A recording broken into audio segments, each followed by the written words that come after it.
अमावस की रात गुजरे अभी 4 दिन भी नहीं हुए थे और इस अंधेरी रात में रोहित बस में शामोली तक का सफर कर रहा था। बस में उसके अलावा एक लड़की और 2 आदमी भी बैठे हुए थे। वो दोनों आदमी पीछे की सीट पर बैठे हुए उस अकेली लड़की को लगातार घूरे जा रहे थे, मानो कि अगर मौका मिले तो वो उसको कच्चा ही चबा जाएंगे। रोहित ये सारी चीजें देखता है और उसे ये सब देखकर बिल्कुल भी अच्छा नहीं लगता, लेकिन दूसरी तरफ उसे किसी भी तरह जल्दी से शामोली पहुंचना था। वैसे भी वो अपने समय से 1 घंटा लेट हो चुका था, तो वो किसी झमेले में नहीं पड़ना चाहता था। इसलिए रोहित उन लोगों पर ज्यादा ध्यान नहीं देता। वो ये सोचता है कि अगर उस लड़की को कुछ परेशानी हुई तो बस में कंडक्टर और ड्राइवर तो है ही, पर शायद उस लड़की को बस के ड्राइवर और कंडक्टर पर भी भरोसा नहीं था। वो उन दोनों आदमियों के घूरने से काफी असहज महसूस कर रही थी। उन दरिंदों की भीड़ में उसे रोहित कोई देवता जैसा दिख रहा था और वो उसके पास आ जाती है और उससे पूछती है, अगर आप बुरा ना माने तो मैं आपके पास बैठ जाऊं? यहाँ रोहित एक पल के लिए उस लड़की को देखता है और फिर कहता है, वैसे तो इस पूरी बस में बहुत सी जगह खाली है, लेकिन अगर आप यहाँ बैठना चाहती हैं तो मुझे कोई ऐतराज नहीं। लड़की रोहित के रूखे जवाब के बाद भी वहां बैठ जाती है। शायद उसे उन दोनों आदमियों के घूरने से ज्यादा रोहित का रूखा जवाब ही अच्छा लगता है। लड़की के बैठने के बाद भी रोहित उस पर ज्यादा ध्यान नहीं देता। वो बार बार अपनी घड़ी देखता रहता है और 1-2 बार कंडक्टर से पूछता भी है कि हम शामोली कब तक पहुंचेंगे। रोहित के बार बार पूछने पर कंडक्टर चिढ़ जाता है और कहता है, ओ भाई साहब, इतनी जल्दी थी तो हवाई जहाज से जाना था ना, बस में क्यों चढ़ गए? शामोली आ जाएगी अपने समय पर, शांति से बैठो। रोहित कंडक्टर के इस तरह के रवैये पर कोई जवाब नहीं देता और अपनी घड़ी को देखते हुए खिड़की के बाहर देखने लगता है। तभी लड़की उससे कहती है, लगता है आपको काफी देर हो रही है। रोहित उस लड़की के सवाल का कोई जवाब नहीं देता। लड़की भी चुपचाप अपनी सीट पर बैठी रहती है। बस अब पहाड़ी के उस जंगल वाले रास्ते से गुजर रही थी जहां दोनों तरफ बस पेड़ ही पेड़ थे और दूर दूर तक फैला हुआ सन्नाटा। दोनों एक नजर एक दूसरे को देखते हैं और फिर विपरीत दिशा में देखने लगते हैं। हर तरफ फैला हुआ ये सन्नाटा मानो चीख चीख कर किसी अनहोनी के होने की दस्तक दे रहा था। तभी लगभग 10 मिनट की ड्राइव के बाद कंडक्टर कहता है, लो भैया, आ गया आपका शामोली। कंडक्टर की बात सुनते ही रोहित बस से नीचे उतर जाता है। उसके पीछे वो लड़की भी बस से नीचे उतर जाती है और लड़की के पीछे वो दोनों आदमी भी बस से नीचे उतर जाते हैं। रोहित आगे बढ़ने लगता है। उसके पीछे पीछे वो लड़की भी आती है, लेकिन वो दोनों आदमी वहीं रुककर इंतजार करते रहते हैं। शायद उन्हें ये देखना था कि वो लड़की जा कहां रही है। वो लड़की रोहित को रोकते हुए कहती है, सुनिए, क्या आप मेरी एक मदद करेंगे? जब तक मेरे घर वाले मुझे लेने नहीं आते तब तक क्या आप यहीं पर मेरे साथ रुकेंगे? वो क्या है ना कि मुझे उन आदमियों से कुछ अच्छी फीलिंग नहीं आ रही है। देखिए मैडम, मैं माफी चाहूंगा अब, क्योंकि मुझे पहले ही बहुत लेट हो चुका है। मैंने अपने दोस्तों से कहा था कि मैं जल्दी ही आ जाऊंगा, लेकिन मुझे काफी देर हो चुकी है। तो आई एम सॉरी। आप अपने घर वालों को जल्दी बुला लीजिए ना। अब मैं चलता हूँ। फिर न जाने रोहित के मन में क्या सोचता है और वो वहां रुक जाता है। लेकिन जब काफी देर के बाद भी कोई नहीं आता और वो दोनों आदमी भी कहीं निकल गए थे, तो फिर रोहित उस लड़की को बाय कहकर निकल जाता है।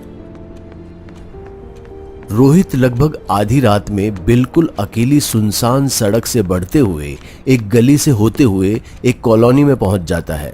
वहां कुछ देर चलने के बाद जब वो एक अपार्टमेंट में घुसने ही वाला था कि उससे पहले वो सोचता है कि क्यों ना पास की दुकान से अपने दोस्त के लिए कुछ लेता जाए।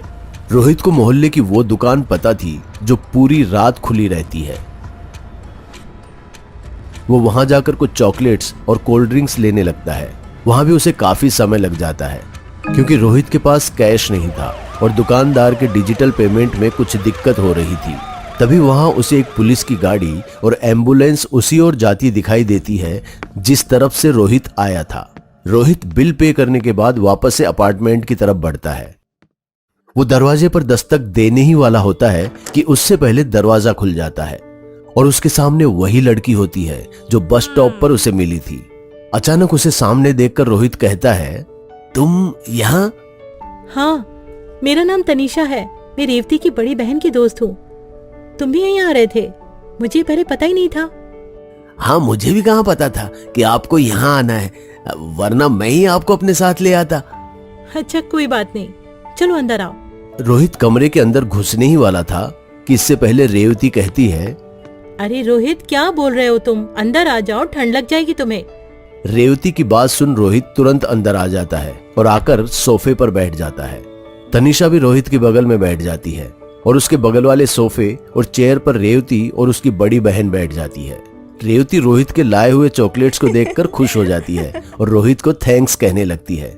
रोहित तनीषा को देखकर मुस्कुराता है, लेकिन कोई बात नहीं करता, क्योंकि उसे लगता है कि अगर उसकी दोस्त को पता चलेगा कि वो तनीषा को यूं ही बस स्टॉप पर छोड़कर अकेले आ गया था, तो सभी उसके बारे में क्या सोचेंगे। तनीषा भी रोहित के ऐसे बर्ताव के बारे में किसी को कुछ नहीं बताती और वो दोनों आपस में एक दूसरे को देखते रहते हैं और सबके बीच में बात शुरू हो जाती है। सभी एक दूसरे से बातचीत करते रहते हैं, लेकिन तनीषा चुपचाप बैठकर उन सभी की बातें सुनती रहती है और कुछ भी नहीं बोलती। रोहित भी सबके सामने उसे टोकने से हिचकिचाता है कि अगर वो तनीषा से बात करेगा तो न जाने उसके दोस्त और दोस्त की दीदी उसके बारे में क्या सोचेंगे। रोहित इतना ज्यादा सोच लेता है कि वो तनीषा से कुछ कह ही नहीं पाता। लेकिन जैसे ही रेवती और उसकी बहन किसी काम के लिए अंदर जाती है तो रोहित अपने गले को साफ करते हुए तनीषा से पूछता है, फिर कुछ कहता है और वो भी उसका जवाब देती है। लेकिन उनके वापस आते ही फिर वो दोनों शांत हो जाते हैं। ये बातचीत का सिलसिला चलता रहता है और फिर सभी खाना खाकर सोने के लिए चले जाते हैं। रात के लगभग 2 बजने को थे। रेवती और उसकी बहन के पीछे पीछे तनीषा भी अपने कमरे में सोने चली जाती है, लेकिन उससे पहले तनीषा सभी की नजरों से छिपकर उसे एक प्यारा सा हग देती है और रोहित उसमें ऐसा खोता है कि उसकी आंखों में नींद ही नहीं आती। उसके लिए तो नींद मानो उड़ सी गई थी। उसकी आंखों के सामने बार बार तनीषा की वही मुस्कान आ रही थी, जिसके बारे में सोचकर वो मन ही मन गुदगुदाया जा रहा था। रात के तकरीबन 2:30 बज रहे होंगे। रोहित को अभी नींद नहीं आ रही थी। उसका गला सूखने लगता है। वो पानी पीने के लिए अपने कमरे से निकलकर हॉल की तरफ बढ़ता है। कमरे के दरवाजे से लेकर हॉल तक घर की सारी लाइट्स बंद थी, जिसकी वजह से वहां कुछ भी दिखाई नहीं दे रहा था। रोहित अपने मोबाइल की डिस्प्ले लाइट से हॉल तक पहुंचता है और वहां जाकर लाइट्स की स्विच ऑन करता है और जैसे ही पीछे मुड़ता है उसके पीछे तनीषा खड़ी होती है, जिसे देखकर रोहित कांप जाता है। लेकिन जैसे ही वो देखता है कि तनीषा है तो फिर अपने डर पर काबू पाने की कोशिश करता है और ऐसे दिखाता है जैसे कि उसे कुछ हुआ ही नहीं। लेकिन तनीषा का बर्ताव अब बदला बदला सा लग रहा था। वो पहले से काफी शांत लग रही थी। उसके बाल चेहरे से आगे थे। रोहित मुस्कुराते हुए उसके वहां अचानक से आने की बात को इग्नोर करता है और पानी की तरफ बढ़ जाता है। मटके से पानी का गिलास भरता है और गिलास को जैसे ही अपने मुंह की तरफ बढ़ाता है कि एक बार फिर से तनीषा उसके चेहरे के ठीक सामने खड़ी होती है। अचानक यूं तनीषा को इतना करीब देख उसके हाथ से गिलास छूट जाता है और वो पूछता है, क्या हुआ तनीषा, तुम अचानक यहाँ कैसे? तनीषा रोहित की बातों का कोई जवाब नहीं देती। रोहित दोबारा उससे पूछता है, तुम ठीक तो हो ना? ऐसे भूत की तरह क्यों खड़ी हो? रोहित की इस बात पर तनीषा गर्दन को टेढ़ा कर उसकी तरफ देखती है। उसके चेहरे पर बिखरे हुए बाल अचानक से उसकी दोनों तरफ हट जाते हैं और वो रोहित से कहती है, रोहित, तुम्हें वहां कोने से किसी की आवाज आ रही है? रोहित उसके सवाल पर सिर हिलाते हुए कहता है, नहीं, मुझे तो कोई आवाज नहीं आ रही है। तुम किस आवाज की बात कर रही हो?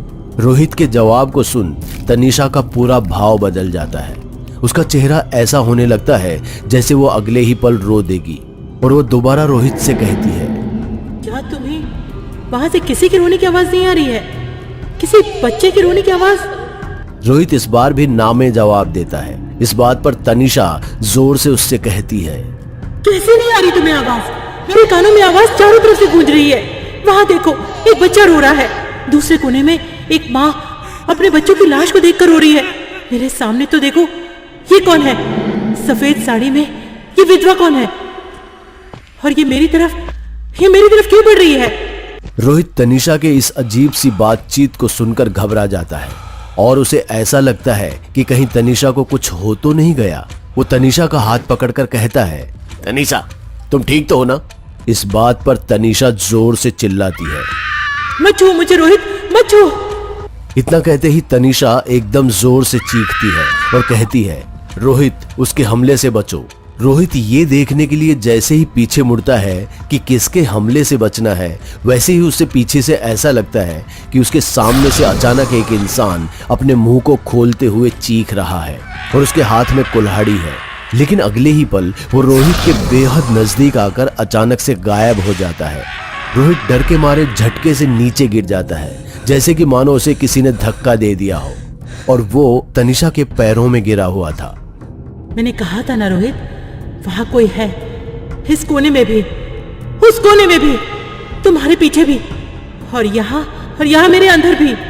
अचानक से तनीषा का पूरा सिर 180 डिग्री तक घूम जाता है और उसका चेहरा पीछे और बाल आगे की ओर आ जाते हैं। ये देखकर रोहित की चीख निकल जाती है और उसकी आंखें बंद हो जाती है। उसकी चीख सुनकर उसके दोस्त और उसकी बड़ी दीदी हॉल में आ जाती हैं और वो देखते हैं कि रोहित बेहोश पड़ा हुआ है। वो रोहित को किसी तरह होश में लाने की कोशिश करते हैं और उसके बाद जब रोहित होश में आता है तो पूछता है, तुम्हारी दीदी की वो दोस्त कहाँ है? उसकी गर्दन टेढ़ी हो गई थी। रोहित की इस बात पर रेवती कहती है, मेरी दीदी की कौन सी दोस्त, यहाँ तो बस हम 3 ही हैं। रोहित कहता है, अरे नहीं, हम 3 कैसे? वो तनीषा कहाँ है, तेरी दीदी की दोस्त? रोहित की इस बात पर रेवती की बहन कहती है, कौन तनीषा? मेरी तो तनीषा नाम की कोई दोस्त है ही नहीं। रोहित कहता है, अरे ऐसा कैसे हो सकता है? वो कल रात को यहीं पर बैठी थी, तुम्हारे बगल में, जब हम सब लोग बैठकर बातें कर रहे थे।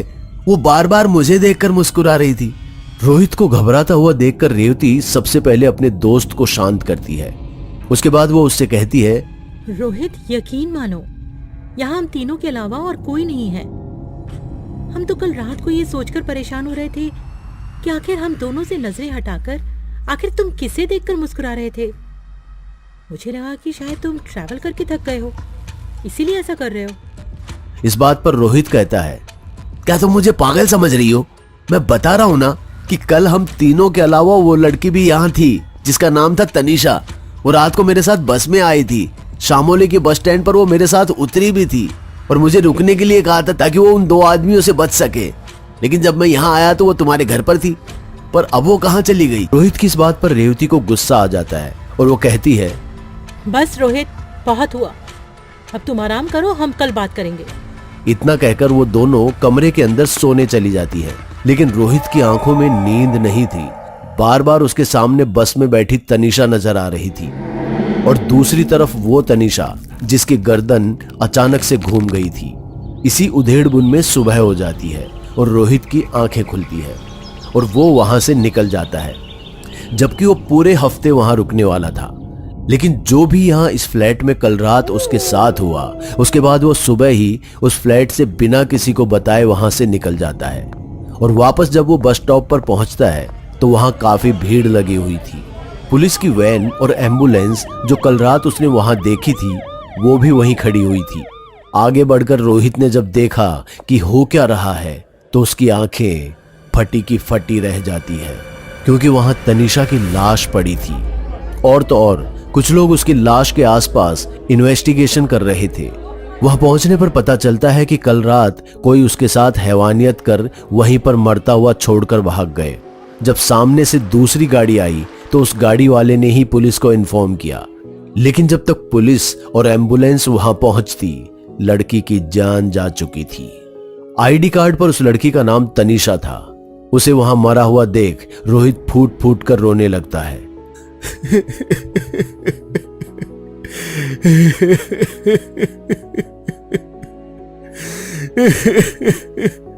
पुलिस को पहले लगता है कि रोहित उसका कोई जानने वाला है, लेकिन जब उन्हें पता चलता है कि रोहित को पता है कि आखिर वो लोग कौन हैं, तो फिर रोहित की मदद से पुलिस उन हैवानों को पकड़ लेती है और फिर उन्हें उनके अंजाम तक पहुंचाया जाता है। रोहित उस रात के बाद ऐसा बदला कि अब उसे कभी भी कोई लड़की अकेली दिखती है और उसे उसकी मदद की जरूरत होती है तो वो उसका साथ तब तक नहीं छोड़ता जब तक कि वो लड़की सेफ महसूस नहीं करती है। इसके बाद रोहित न सिर्फ ये प्रैक्टिस खुद करता है बल्कि अपने इस प्रैक्टिस की एक कम्युनिटी बना लेता है, जिसके जरिए लड़के अब लड़कियों के लिए रात के अंधेरे में खतरा नहीं है बल्कि एक सहारा बनते हैं और उन्हें सुरक्षित महसूस करवाते हैं। दोस्तों, अगर आपको हमारी कहानी अच्छी लगी हो तो लाइक, कमेंट और शेयर जरूर करें। साथ ही रेगुलर अपडेट के लिए चैनल को सब्सक्राइब करें। और अगर आपके पास भी कोई डर से भरी दमदार कहानी है तो भेजिए हमारे मेल एड्रेस पर अभी।